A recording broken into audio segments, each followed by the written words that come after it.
Friends, you are watching tech and plug. इस वीडियो में हम डिस्कस करेंगे टीसीएस के बेंच पॉलिसीज़ के बारे में।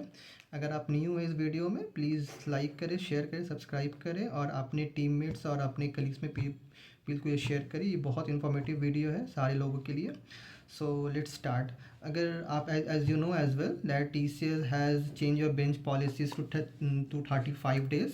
तो अगर आप चाहते हैं कि अपना प्रोजेक्ट चेंज करना या फिर in a planning to change your project और you are on bench, so what you need to do, we will discuss in this video.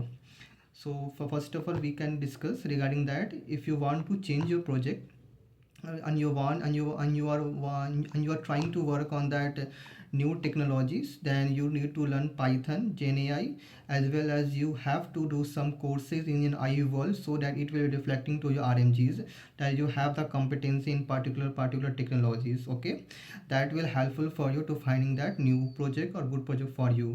और अगर आप इन प्लानिंग है तो आप अपने आरएमजी से कनेक्ट कर सकते हैं या फिर अपने मैनेजर से बात कर सकते हैं कि मुझे इस प्रोजेक्ट से रिलीज़ चाहिए। और उससे पहले आपको ऐसे कुछ ग्रुप्स में आपको डिस्कस करने होंगे अपने फ्रेंड्स के बारे में, अपने कलीग्स के साथ। अगर वो किसी और प्रोजेक्ट में है तो अच्छे प्रोजेक्ट पे काम कर रहे हैं तो, और अगर आपको किसी भी प्रोजेक्ट से कॉल आती है तो पहले आप पूछ लें कि मुझे आप क्या शॉर्ट टर्म के लिए ले रहे हैं कि फुल टर्म के लिए ले रहे हैं, क्योंकि आप जानते हैं कभी कभी टीसीएस में कुछ प्रोजेक्ट आते हैं शॉर्ट टर्म के लिए, तो सिर्फ क्लाइंट्स को दिखाने के लिए बहुत सारे लोगों को ऑनबोर्डिंग कर लिया जाता है, लेकिन उनका कोई यूज़ नहीं होता है।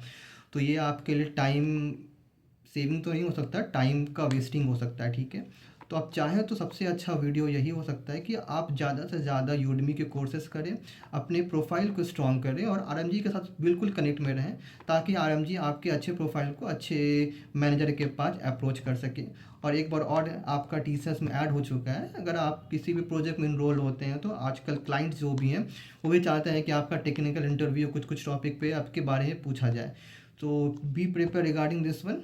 और ये बहुत चीज़ें हैं जो मैं बताना चाहता हूँ, लाइक कि अगर आप किसी भी प्रोजेक्ट में हैं तो उस प्रोजेक्ट के बारे में डेप्थ नॉलेज लें। अगर आप किसी प्रोजेक्ट में ज्वाइन भी कर रहे हैं एज अ फ्रेशर और एज एक्सपीरियंस, तो केडी सेशन अच्छे से लें, ताकि उस प्रोजेक्ट में आपको काम करने में ईजी हो। सारे उसके बारे में बैकग्राउंड नॉलेज होनी चाहिए।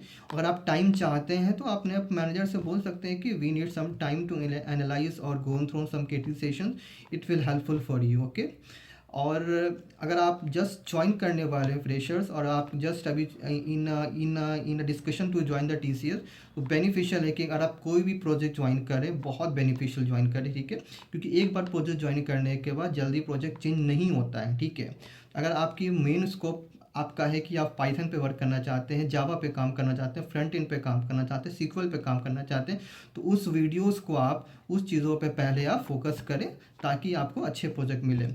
Guys, if you like my videos, please like, share and subscribe. Thank you. Bye bye.